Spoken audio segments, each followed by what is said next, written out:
Hey hi to everyone, hi guys, hi viewers. Guys, आपका अपने channel VK communication mastery empowering mission में आप सबों का स्वागत है।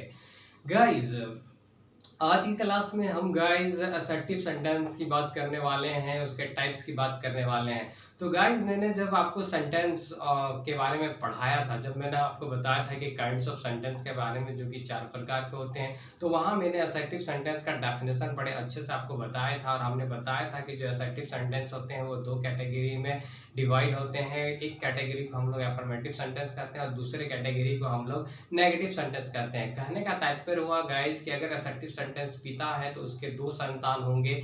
एक जो होगा वो हमारा अफर्मेटिव सेंटेंस होगा और दूसरा जो होगा नेगेटिव सेंटेंस होगा। तो गाइस, अगर आपको असर्टिव सेंटेंस के डेफिनेशन को जानना है तो मेरे काइंड्स ऑफ सेंटेंस वाले वीडियो में जाएं, वहां आपको आसानी से मिल जाएगा। मैं डिस्क्रिप्शन लिंक में भी दे दूंगा, आप पहले उसको देख लें, काइंड्स ऑफ सेंटेंस को। उसके बाद ये जो अभी टॉपिक जो मैंने लेने वाला हूँ गाइस, ये आपको बड़े अच्छे ढंग से समझ में आएगा। So guys, today we are going to deal about the types of the assertive sentence, and we know already about it that we have 2 types of the assertive sentence. One is the affirmative sentence and another is the negative sentence. अब guys, question उठता है कि affirmative किसे कहेंगे? जो कुछ affirm करता हो, जो कुछ ऐसा कथन कहता हो जो जो पॉजिटिव सेंस में हो, जो पॉजिटिव सेंस को अफर्म करता है, उसे हम गाइस अफर्मेटिव सेंटेंस कहते हैं, जिसका मतलब पॉजिटिव सेंटेंस भी होता है।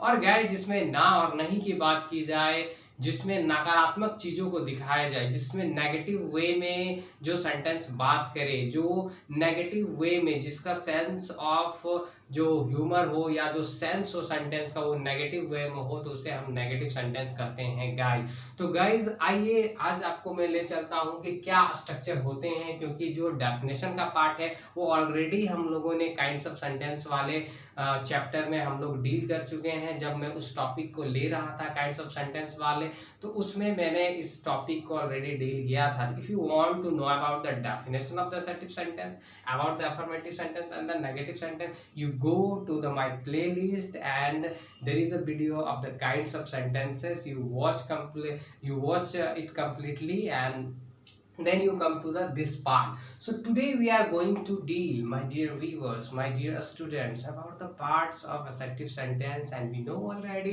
we have the 2 category of the assertive sentence. Okay, one category, my dear student, one category is known as the affirmative sentence and another category is known as the negative sentence. तो इस अभी के जो topic है हमारा, इस topic में हम अभी समझेंगे कि affirmative सेंटेंस होने के लिए what structure that we need, किस तरह का स्ट्रक्चर हमारे पास होने चाहिए, कितने कंसिक्वेंसेस में स्ट्रक्चर आ सकते हैं, और नेगेटिव पार्ट होने के लिए क्या स्ट्रक्चर होना चाहिए, कितने कंसिक्वेंसेस में स्ट्रक्चर आ सकते हैं। हम कुछ एग्जांपल्स को देखेंगे गाइस, देख सकते हैं मैंने आपके लिए कुछ एग्जांपल्स प्रिपेयर किए हैं। और जब मैं टेंस वाला सेक्शन को डील करूंगा तो वहां हम डीपली बात करेंगे। अभी केवल मेरा पर्पस है आपको समझाना कि what is the affirmative and what is the negative with the help of the structure of the both the sentences guys. उसके बाद मैं आपको बताने वाला हूं गाइस कंट्रैक्टेड फॉर्म। गाइस, ये बड़ा इंपॉर्टेंट फॉर्म है because during while we speaking in English we use the contracted form, and contracted form enhance the beauty of our spoken. Contracted form enhance the beauty of our communication skill because it shows the beauty, it increase the beauty of the sentences. Okay, so today we learn that that what are the contracted forms, what are the negative contracted forms. So very easily I can define here see, this side is the complete form and this side is the short form. This side is the complete form and this side is the short form. And one by one, my dear viewers, my dear students, one by one I am going to deal each and every part of this, the both the sections, either it is the affirmative sentence and the negative sentence. And this entire section is one of the important part of the assertive sentence, and we must have the ideas about all that if you want to be a good speaker. And for that purpose I have I brought this lesson for you guys. So guys, let's start the class. So as we know that assertive sentence have the two categories, and one is the affirmative and another is the negative sentence. So here the structure of, see the structure I write down here in the downside. Here you see that in affirmative sentence we must have two types of the structure. In affirmative sentence we have, the first one is that we must have subject and verb. Okay, so subject and verb is the must, the compulsory thing. It must be the required while we framing any sentence. Okay, so for framing any sentence, we first part that we need for the affirmative sentence. So first one is the affirmative sentence that affirms something. So for the first thing, for the structure, we need the first thing, at least we need a subject. S for here subject guys, note down in your copy guys. अगर आपने copy कलम नहीं लिया है तो please आप copy कलम लेके बैठें, और जो भी मैं बोल रहा हूँ आप नोट करें, साथ साथ में आप नोट्स भी बनाते जाएं। तो गाइज आप देख सकते हैं गाइज कि अफर्मेटिव सेंटेंस होने के लिए वी नीड अ सब्जेक्ट, हमें एक सब्जेक्ट चाहिए और हमें एक वर्ब चाहिए गाइज। ये जो सब्जेक्ट और वर्ब है ना guys, this is the compulsory part of the assertive sentence, यानी एक असर्टिव सेंटेंस सब्जेक्ट वर्ब होना ही चाहिए। तो गाइज पहला हमारा जो स्ट्रक्चर होगा अफर्मेटिव सेंटेंस के लिए, उसमें एक सब्जेक्ट या एक वर्ब होने चाहिए गाइज। दूसरा जो हमारा स्ट्रक्चर होगा अफर्मेटिव सेंटेंस के लिए गाइज, आप नोट करते जाए, पहला स्ट्रक्चर अफर्मेटिव के लिए होना चाहिए सब्जेक्ट प्लस वर्ब।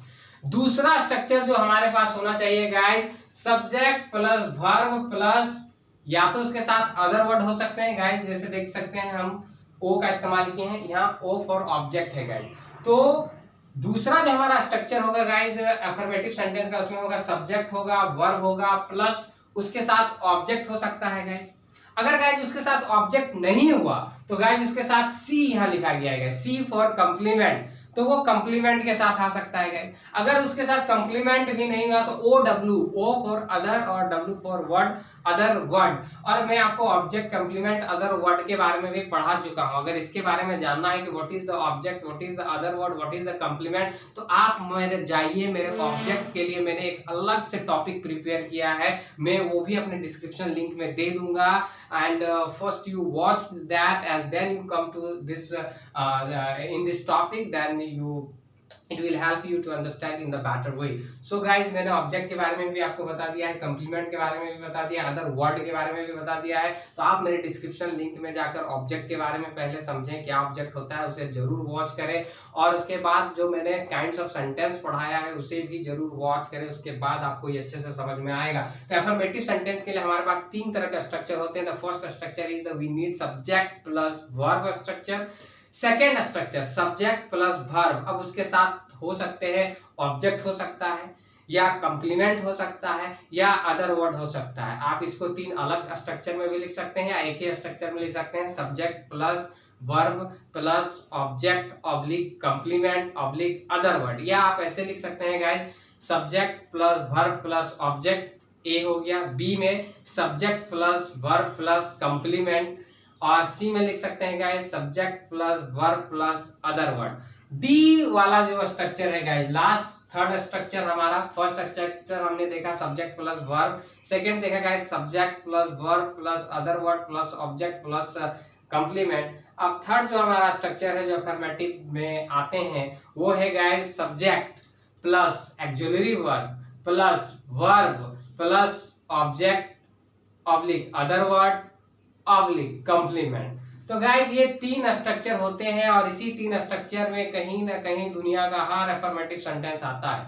आप दुनिया की कोई किताब उठा लें, आप दुनिया का कोई न्यूज़पेपर उठा लें, अगर आप अफर्मेटिव सेंटेंस फाइंड आउट करेंगे तो मैंने अभी जो आपको तीन स्ट्रक्चर बताया है, दुनिया का कोई भी आपको अफर्मेटिव सेंटेंस इसी तीन स्ट्रक्चर में नजर आएगा। आइए गाइस नेगेटिव सेंटेंस का स्ट्रक्चर को देखते हैं। Just like guys affirmative sentence we have also the negative sentence structure. बस गाइस अंतर इतना है कि जो अफर्मेटिव सेंटेंस है वो बिना ऑक्सिलरी वर्ब का भी आ सकता है। अफर्मेटिव सेंटेंस में कई बार ऑक्सिलरी वर्ब की जरूरत नहीं होती है, मेन वर्ब से ही काम चल जाता है, और अफर्मेटिव सेंटेंस कई बार एक्सुलरी वर्ब के साथ भी आते हैं, वो हम टेंस में पढ़ेंगे कि कब वो एक्सुलरी वर्ब के साथ आएगा और कब एक्सुलरी वर्ब के साथ नहीं आएगा। तो एफर्मेटिव सेंटेंस दोनों के साथ आ सकते हैं, एक्सुलरी वर्ब के साथ भी आ सकते हैं, बिना एक्सुलरी वर्ब के भी आ सकते हैं। लेकिन गाइस नेगेटिव सेंटेंस, दुनिया का कोई भी नेगेटिव सेंटेंस बिना एक्सुलरी वर्ब का नहीं आ सकता है। तो आज से दिमाग में फीड कर लीजिए, दिमाग में डाल दो कि without auxiliary verb negative sentence can't be possible. तो बिना नेगेटिव सेंटेंस का बिना एक्सुलरी वर्ब का बिना एक्सुलरी वर्ब का जो नेगेटिव सेंटेंस होता है गाइस वो पॉसिबल नहीं है। दुनिया का कोई भी नेगेटिव सेंटेंस तुम उठा लो, बिना एक्सुलरी वर्ब के मदद से नेगेटिव सेंटेंस नहीं बनता है। We need auxiliary verb. और गाइस ये एक्सुलरी वर्ब क्या होता है, एक्सुलरी वर्ब कितने प्रकार के होते हैं, अगर ये जानना है गाइस तो मेरे वर्ब वाले डिस्क्रिप्शन में जरूर जाएं, मेरे वर्ब वाले को वीडियो को वॉच करें। आप मेरे चैनल में जाकर वहां वर्ब वाले वीडियो को जैसे ही आप सर्च मारोगे वहां वर्ब के बारे में मैंने काफी डीपली बात किया है। वर्ब के डेफिनेशंस क्या होते हैं, वर्ब कितने प्रकार के होते हैं, एक्सुलरी वर्ब क्या है, मेन वर्ब क्या है, एक्सुलरी वर्ब कितने प्रकार के होते हैं, मैंने सारा एक चीज को डील किया है गाइस। तो गाइस अगर आपको एक्सुलरी वर्ब में कहीं प्रॉब्लम है तो आप गाइस जाइए मेरे वर्ब वाले डिस्क्रिप्शन में जाइए और वहां सब कुछ वॉच कीजिए गाइस। एक एक चीज आपका क्लियर होना चाहिए गाइस, तभी आपकी बेटर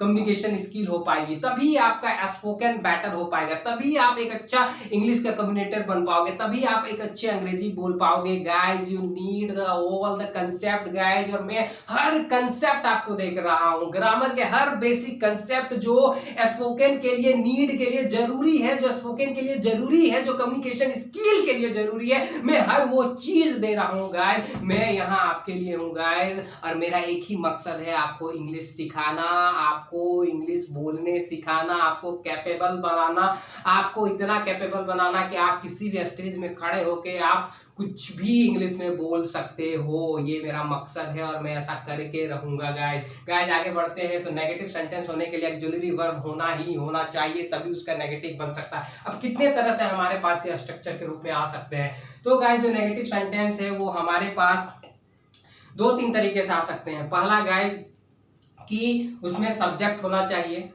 एक्सुलरी वर्ब होने चाहिए और उसके साथ साथ मेन वर्ब होना चाहिए, यानी एक्सुलरी वर्ब के साथ साथ मेन वर्ब के रूप में आ सकता है।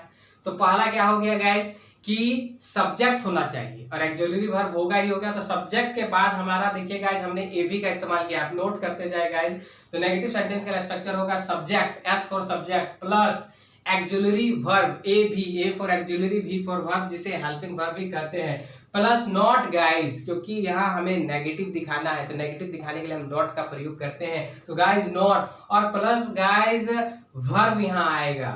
तो कई बार वर्ब आएगा भी और कई बार नहीं भी आएगा, लेकिन एक्सुलरी वर्ब रहेगा ही रहेगा गाइस। बिना एक्सुलरी वर्ब का कोई भी दुनिया का नेगेटिव सेंटेंस नहीं बनता है। तो गाइस पहला स्ट्रक्चर हो गया subject plus A B plus not plus verb, plus उसमें ऑब्जेक्ट हो सकते हैं, उसमें कंप्लीमेंट हो सकता है, या उसमें गाइस आपका अदर वर्ड हो सकता है।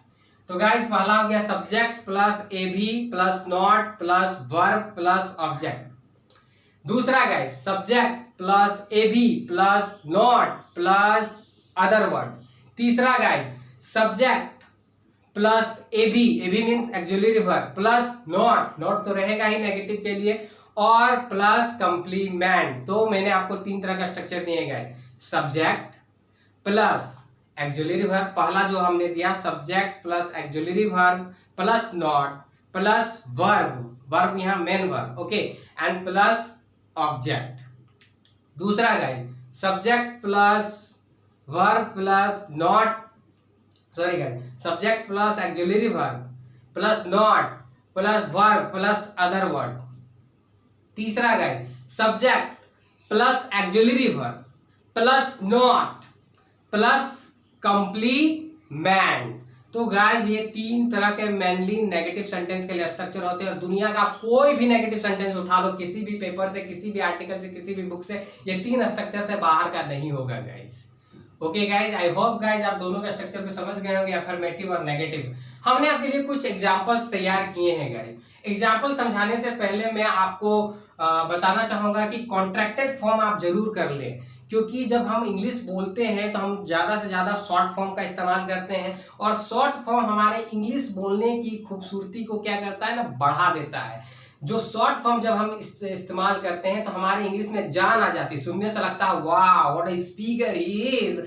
तो हमें भी वैसा बनना है गाइज। हमेशा अपने अच्छे के लिए सोचें कि आप अच्छा इंग्लिश कैसे बोल सकते हैं, आप अच्छी इंग्लिश कैसे सीख सकते हैं। तो हमेशा हमें प्रगति की ओर बढ़ना चाहिए, हमें अच्छा सोचना चाहिए। तो अभी हम कॉन्ट्रैक्टेड फॉर्म को पढ़ेंगे, फिर हम 4-5 एग्जाम्पल डील करेंगे गाइज। और जब गाइज मैं टेंस को पढ़ाऊंगा ना, तो वहाँ काफी डीपली हम लोग बात करने वाले हैं गाइज, डीपली। और टेंस के एक एक पार्ट को मैं समझाऊंगा, ऐसा समझाऊंगा जो आज तक आपने किसी से समझा नहीं होगा गाइज। ओके गाइज, तो गाइज आइए कॉन्ट्रैक्टेड फॉर्म को देखते हैं। कॉन्ट्रैक्टेड फॉर्म्स ऑफ एवी यहाँ लिखा हुआ है guys, contracted forms of AV. A for auxiliary, V for verb guys. तो गाइज देखिए, डू नॉट, अब प्रेजेंट टेंस की पहले बात करेंगे गाइज। गाइज हमारे पास 3 तरह के टाइम होते हैं। अब जब टेंस पढ़ाऊंगा तो वहाँ डीपली बताऊंगा कि ये टाइम क्या होता है, टेंस क्या होता है, लेकिन अभी इतना जानो कि टाइम 3 तरह के होते हैं, और सारे auxiliary verb according to verb जो होता है वो टाइम का एक रूप होता है। तो सारे वर्ब्स जो होते हैं वो टाइम के अकॉर्डिंग बटे हुए होते हैं। तो अब यहाँ देखेंगे गाइज कि कौन से समय के लिए कौन से एक्सुलरी वर्ब का इस्तेमाल करते हैं। अगर हमारे पास प्रेजेंट टाइम है गाइज, तो अभी मैं जितना यहाँ से यहाँ तक जो आपको बताने वाला हूँ गाइज, अगर आपको दिख रहा होगा तो यहाँ से लेकर यहाँ तक जो मैं बात करने वाला हूँ अभी, ये मेरे प्रेजेंट के एक्सुलरी हैं, और कहीं ना कहीं प्रेजेंट टेंस के सेंटेंसों के साथ इन सब एक्सुलरी वर्ब का हम इस्तेमाल करते हैं। आप देख सकते हैं guys, do plus not, do plus not ये फुल फॉर्म है गाइस, इसको शॉर्ट में हम बोलेंगे डोंट। कॉन्ट्रैक्टेड वे में क्या बोलेंगे guys, do plus not don't, do plus not don't. Contracted में क्या बोलोगे guys, do plus not don't. Does plus not doesn't, does plus not doesn't, does plus not doesn't. फिर है guys, is plus not isn't, is plus not isn't. Are plus not aren't, are plus not aren't.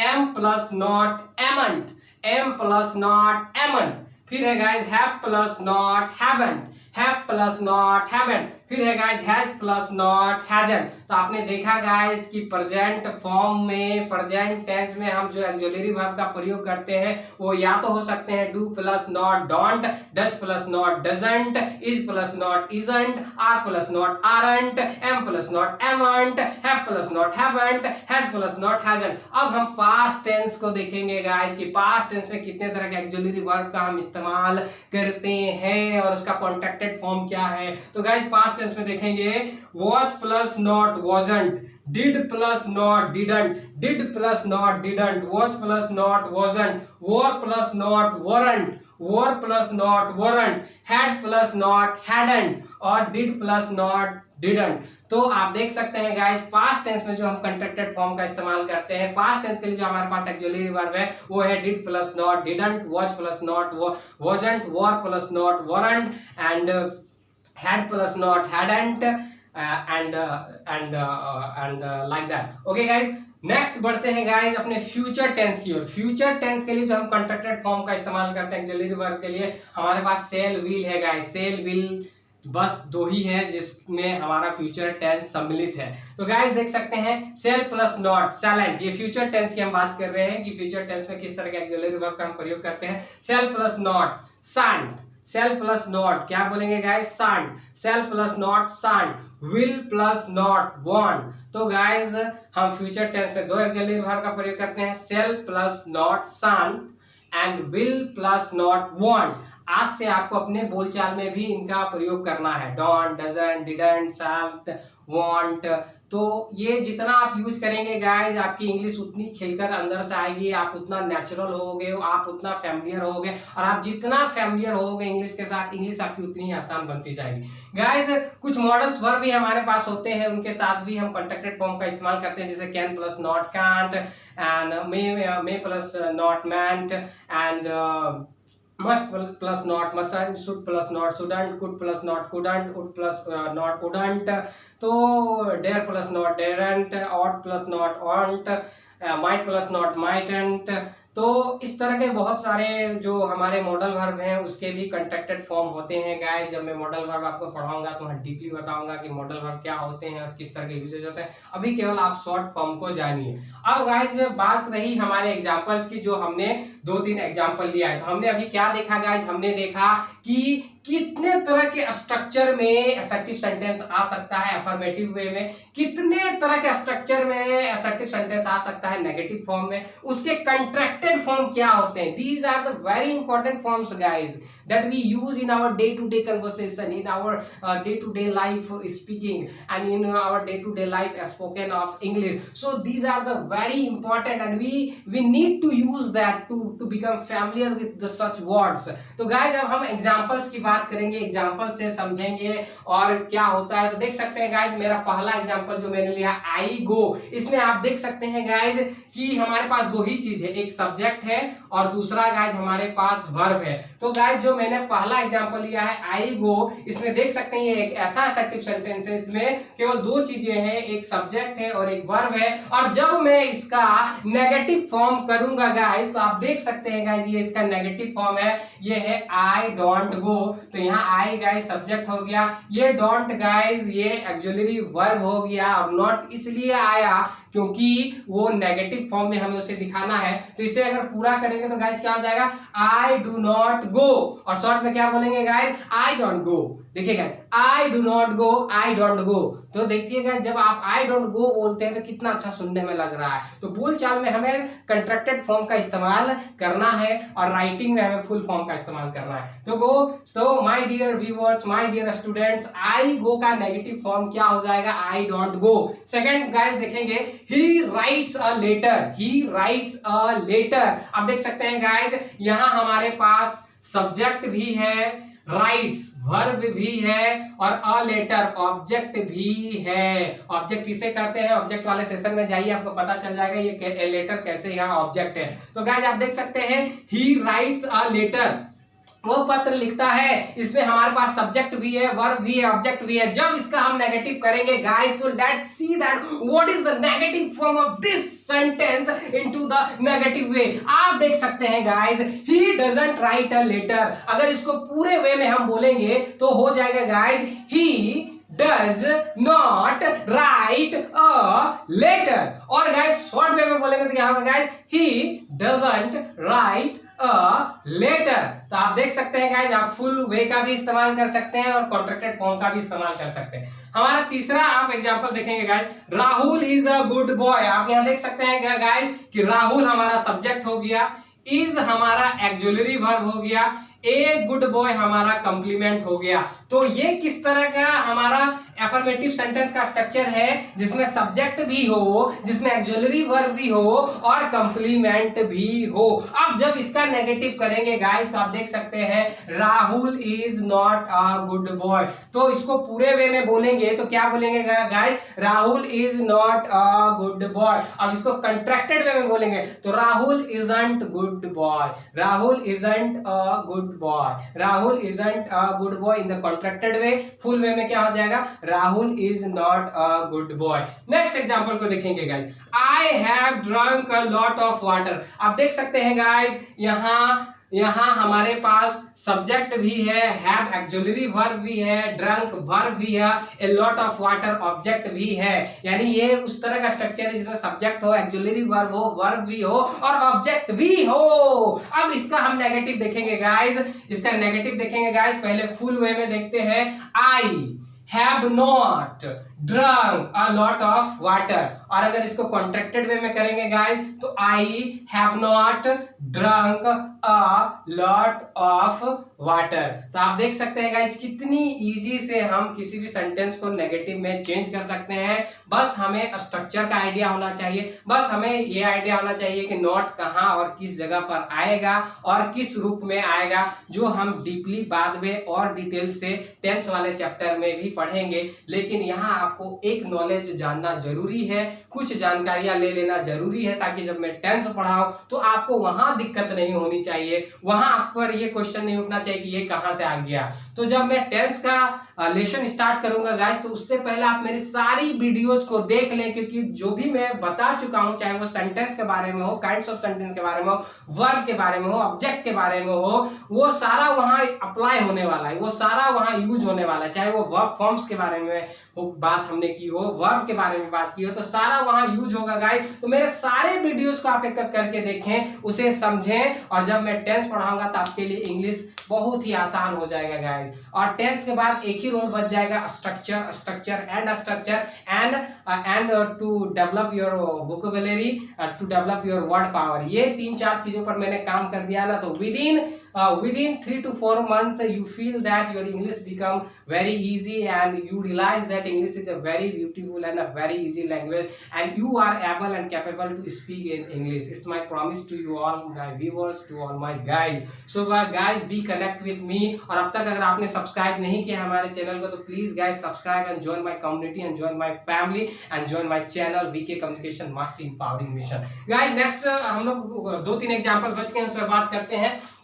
यहाँ देख सकते हैं हमारे पास है, they went to Delhi, वे दिल्ली गए, दे वेंट टू दिल्ली, वे दिल्ली गए। आप देख सकते हैं guys, we have the subject, we have the verb, and to Delhi is the other word guys. ये ऑब्जेक्ट नहीं है गाइस, और ये कैसे ऑब्जेक्ट नहीं है, ये मेरे ऑब्जेक्ट वाले आप टॉपिक जो मैंने वीडियो बनाया है उसे आप जाकर देखें, वहां आपको क्लियरली पता चल जाएगा कि कौन सा ऑब्जेक्ट होता है, कौन सा ऑब्जेक्ट नहीं होता है, कंप्लीमेंट किसे कहते हैं, अदर वर्ड किसे कहते हैं। तो यहाँ जो टू दिल्ली है गाइस, ये अदर वर्ड है, वेंट वर्ब है, दे सब्जेक्ट है। तो अभी हमने स्ट्रक्चर देखा, subject plus verb plus other word. अब देखिए गाइस, इसका कैसे हम लोग नेगेटिव में बनाएंगे, तो नेगेटिव इसका हो जाएगा guys, they did not go to Delhi, they did not go to Delhi. और कंट्रैक्टेड वे में क्या होगा guys, they didn't go to Delhi. अब ये डिड नॉट और ये सब कैसे आ रहा है, ये हम लोग टेंस वाले में पढ़ेंगे। अभी आप केवल इतना जानो कि ये इसका अफर्मेटिव है, इसका नेगेटिव ऐसे बनेगा, इसका कॉन्ट्रैक्टेड वे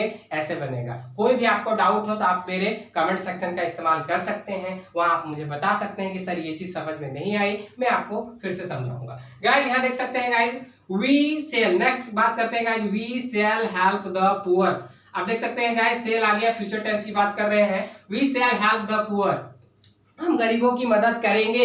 इसका नेगेटिव क्या हो जाएगा गाइस, फुल वे में पहले देखेंगे, we shall not help the poor, हम गरीबों की मदद नहीं करेंगे। और शॉर्ट में गाइस कॉन्ट्रैक्टेड फॉर्म में क्या होगा, we shan't help the poor, we shan't help the poor. Next guys, you will do this work, तुम इस काम को करोगे।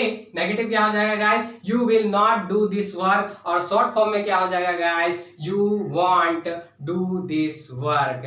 तो आपने देखा गाइस, अभी आपने अफर्मेटिव को समझा, नेगेटिव को समझा, कितने तरह के स्ट्रक्चर में हो सकते हैं, नेगेटिव कितने तरह के स्ट्रक्चर्स में हो सकता है। हमने बहुत सारा एग्जांपल देखा, हर तरह के स्ट्रक्चर का एग्जांपल देखा अफर्मेटिव सेंटेंस का, और इसे कॉपी में जरूर नोट कर लें गाइस, आप ही को फायदा होने वाला है। फिर हमने देखा गाइस कि कितने तरह के कॉन्ट्रैक्टेड फॉर्म में हमारे पास जो एक्सुलरी वर्ब आ सकते हैं, क्योंकि auxiliary verb is a very important part of the negative sentence, and without the auxiliary verb we can't frame any negative sentence, and without auxiliary verb no negative sentence is framing. तो हमने देखा कि बिना auxiliary verb का कोई negative sentence नहीं बनता है, हमें चाहिए ही चाहिए। और एक्सुलरी वर्ब के हमने प्रेजेंट फॉर्म को देखा, पास्ट फॉर्म को देखा, फ्यूचर फॉर्म को देखा, और मॉडल एक्सुलरी के कॉन्ट्रैक्टेड फॉर्म को भी हमने देखा। आई होप गाइज आज के क्लास से आपने बहुत कुछ सीखा होगा, आपको बहुत कुछ सीखने को मिला होगा। गाइज अगर अब तक आपने मेरे चैनल को ज्वाइन नहीं किया है तो please subscribe my channel and please join my community, share and subscribe my channel name is the VK Communication Master Empowering Mission and I am here guys to empower you। तो guys फिर मिलते हैं next class में एक नए videos के साथ और कुछ नई चीज़ों के साथ। और गाइज मैं जल्द ही टेंस के सेशन को स्टार्ट करने वाला हूं, लेकिन मैं आपसे रिक्वेस्ट करूंगा कि आने वाले एक सप्ताह के अंदर मैं टेंस के लेसन्स को स्टार्ट कर दूंगा।